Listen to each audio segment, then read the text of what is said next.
الرحمن الرحیم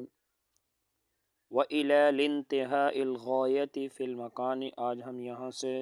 ترجمہ و ترکیب کریں گے۔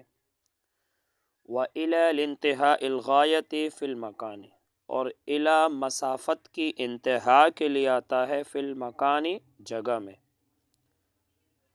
نحو سرت من البصرۃ الی الکوفۃ، جیسے میں چلا بصرہ سے کوفہ تک، میں نے سیر کی بصرہ سے کوفہ تک۔ وللمصاحبۃ، اور کبھی الی مصاحبت کے لیے آتا ہے، نحو قولہ تعالی، جیسے اللہ تعالیٰ کا یہ قول ہے، وَلَا تَأْكُلُوا أَمْوَالَهُمْ إِلَىٰ أَمْوَالِكُمْ أَيْ مَعَ أَمْوَالِكُمْ، اور تم لوگ نہ کھاؤ اموالہم، یہ ہم ضمیر یتیموں کی طرف لوٹ رہے، ان یتیموں کے مالوں کو، الی اموالکم، اپنے مالوں کے ساتھ، ای مع اموالکم، یعنی اپنے مالوں کے ساتھ ملا کر نہ کھاؤ۔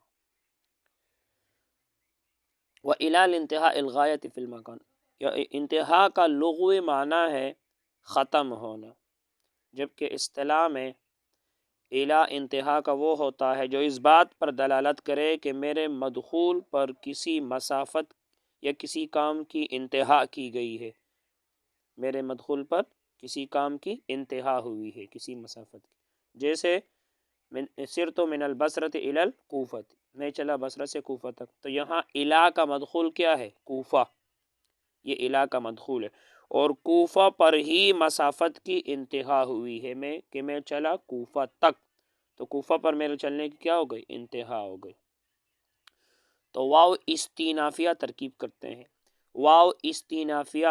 الی مرفوع محلا مبتدا، آپ کے ذہن میں آئے گا کہ الی تو حرف ہے، اور حرف تو نہ مسند ہوتا ہے نہ مسند الی ہوتا ہے، تو پھر یہ مبتدا کیسے بن سکتا ہے؟ کیونکہ مبتدا تو مسند الی ہوتا ہے۔ تو یاد رکھنا یہاں الی کا یہ لفظ مراد ہے، یہاں یہ لفظ مبتدا بنتا ہے، یہاں الی کا معنی مراد نہیں ہے۔ تو یہ جو الی کا لفظ ہے بتاویل لفظ، یہ مبتدا ہے۔ تو الی مرفوع محلا مبتدا، لام جرا انتہائی مجرور لفظا مضاف، الغایتی مجرور لفظا مضاف الی، فی جرا المکانی مجرور لفظا، جار مجرور مل کر متعلق انتہائی مصدر کے ساتھ، اسی کے ساتھ جڑ رہے ہیں۔ میں نے آپ کو بتایا تھا جار مجرور یہ 8 چیزوں کے ساتھ تعلق چاہتے ہیں، اور یہاں 8 چیزوں میں سے انتہا مصدر موجود ہے، تو اسی کے ساتھ جوڑ رہے ہیں۔ تو جار مجرور مل کر متعلق ہوئے انتہائی مصدر مضاف کے ساتھ، اور جڑ بھی رہے، ترجمہ ہوتا ہے انتہا کے لیے آتے جگہ میں، انتہا کے لیے آتے جگہ میں۔ تب انتہائی مصدر مضاف اپنے مضاف الیہ اور متعلق سے مل کر لام جارہ کے لیے مجرور، جار مجرور مل کر متعلق ثابتۃ اس میں فاعل کے۔ ویسے تو یہ سارا معطوف علیہ بن رہے، انتہائی مصدر مضاف اپنے مضاف الیہ اور متعلق سے مل کر معطوف علیہ، آگے وللمصاحبۃ کا عطف اسی پر ہے، وہ معطوف بن رہے، پھر معطوف علیہ مل کر لام جارہ کے لیے مجرور، جار مجرور مل کر متعلق ثابت، لیکن میں آسانی کے لیے الگ الگ ترکیب کرتا ہوں۔ تو انتہائی مصدر مضاف اپنے مضاف الیہ اور متعلق سے مل کر لام جارہ کے لیے مجرور، جار مجرور مل کر متعلق ثابتۃ اس میں فاعل کے، ثابتۃ اس میں فاعل، اس کے اندر ہی ضمیر مرفوع محلا اس کا فاعل۔ اب اس میں فاعل اپنے فاعل اور متعلق سے مل کر شیبہ جملہ ہو کر خبر، اور الی مبتدا ہے، مبتدا اپنی خبر سے مل کر جملہ اسمیہ خبریہ ہو گیا۔ نحو مرفوع لفظا مضاف سرت من البصرۃ الی الکوفۃ، پورا جملہ مراد اللفظ، نحو مضاف کے لیے مضاف الیہ، مضاف الیہ مل کر خبر، اور مثالہ مبتدا محذوف۔ تو نحو کے بعد جو جملہ آتا ہے سرت من البصرۃ الی الکوفۃ، اس کو مراد اللفظ کہنا چاہیے، اس کو نحو کے لیے مضاف الیہ بنانا چاہیے۔ ہاں اگر معنی کا ارادہ کرے تو پھر اس کی الگ ترکیب کرنی چاہیے۔ تو نحو مرفوع لفظا مضاف سارا فعل تو ضمیر مرفوع محلا اس کا فاعل، من جرى البصرۃ مجرور لفظا، جار مجرور مل کر متعلق اول سارا فعل کے، پھر الی جرى الکوفۃ مجرور لفظا، جار مجرور مل کر متعلق ثانی سارا فعل کے۔ اب سارا فعل اپنے فاعل اور دونوں متعلقوں سے مل کر جملہ فعلیہ ہو کر مراد اللفظ، نحو مضاف کے لیے مضاف الیہ، یا بتاویل مفرد مضاف الیہ، نحو مضاف کے لیے مضاف اپنی مضاف الیہ سے مل کر خبر ہے مبتدا محذوف مثالہ کے لیے، مثالہ مضاف مضاف الیہ مل کر مبتدا اور یہ خبر بنا، مبتدا اپنی خبر سے مل کر جملہ اسمیہ خبریہ۔ آپ اس کی اگر الگ ترکیب کریں تو یہ زیادہ اچھا ہوتا ہے کہ فعل اپنے فاعل اور دونوں متعلقوں سے مل کر جملہ فعلیہ خبریہ، اس کی آپ الگ ترکیب کریں معنی کے اعتبار سے،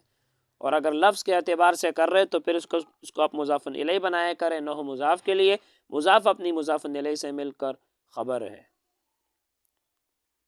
مثالہ مبتدا محذوف کے لیے۔ وللمصاحبۃ واو حرف عطف، لام جارہ المصاحبۃ مجرور لفظاً، جار مجرور مل کر متعلق ثابتۃ اس میں فاعل کے، یہ بھی اسی الہ کے لیے خبر بنیں گے، ثابتۃ اس میں فعل، اس کے اندر ہی ضمیر مرفوع محلاً اس کا فاعل، اس میں فاعل اپنے فاعل اور متعلق سے مل کر شیبہ جملہ ہو کر خبر، اور الہ مبتدا ہے، مبتدا اپنی خبر سے مل کر جملہ اسمیہ خبریہ۔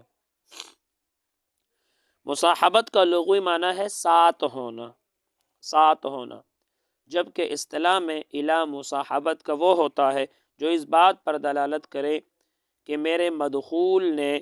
فعل کے معمول کے ساتھ ساتھ پکڑا ہے، کہ میرا معمول ساتھی بن رہا ہے فعل کے معمول کا۔ جیسے نیچے دیکھو اللہ تعالیٰ کا قول ہے تم لوگ نہ کھاؤ ان یتیموں کے مالوں کو اپنے مالوں کے ساتھ، تو یہاں الہ کا مدخول کیا ہے؟ اموال، اس پر الہ داخل ہے، نہ کھاؤ ان یتیموں کا مال اپنے مالوں کے ساتھ،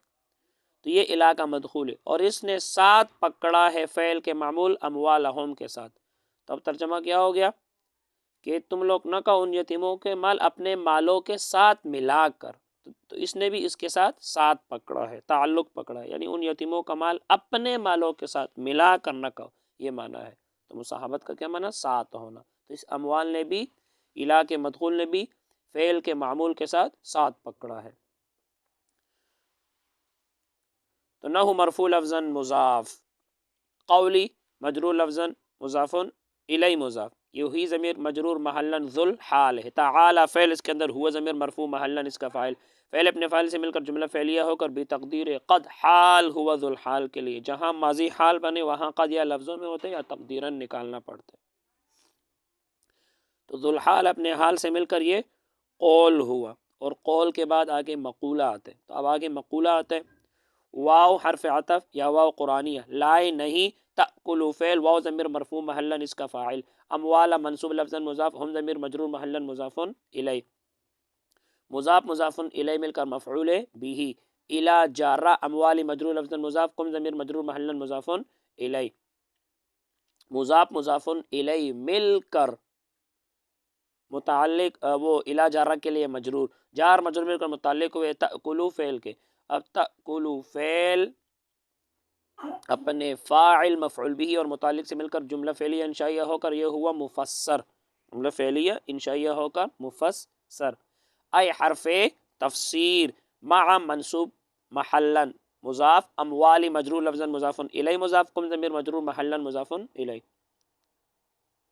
مضاف اپنے مضاف الیہ سے مل کر پھر مضاف الیہ مع مضاف کے لیے، اب مع مضاف اپنے مضاف الیہ سے مل کر یہ مفعول فی ہوا، اس کے لیے لا تأکلوا فعل محذوف نکالیں گے، یہ مفعول فی ہوا لا تأکلوا فعل کے لیے، اب لا تأکلوا فعل محذوف اپنے فاعل اور مفعول فی سے مل کر جملہ فعلیہ ہو کر تفسیر، اور پہلا والا مفسر ہے، مفسر اپنے تفسیر سے مل کر مقولہ ہوا قول کے لیے، اب قول اپنے مقولے سے مل کر، قول اپنے مقولے سے مل کر مضاف الیہ ہوا قول مضاف کے لیے، پھر مضاف اپنے مضاف الیہ سے مل کر پھر مضاف الیہ نہ مضاف کے لیے، اب نہ مضاف اپنی مضاف الیہ سے مل کر خبر ہوا مبتدا محذوف مثالہ کے لیے، مثالہ یا مثالہا کے لیے، کیونکہ مصاحبت کی مثال ہے نا یہ مؤنث ہے، تو یہ مضاف اپنے مضاف الیہ سے مل کر خبر ہوا مبتدا محذوف مثالہا کے لیے، مثالہا مضاف مضاف الیہ مل کر مبتدا، اور یہ خبر بنا، مبتدا اپنی خبر سے مل کر جملہ اسمیہ خبریہ ہو گیا۔ بس آج کے لیے اتنا ہی، اللہ تعالی ہم سب کو علم نافع عطا فرمائے۔ السلام علیکم۔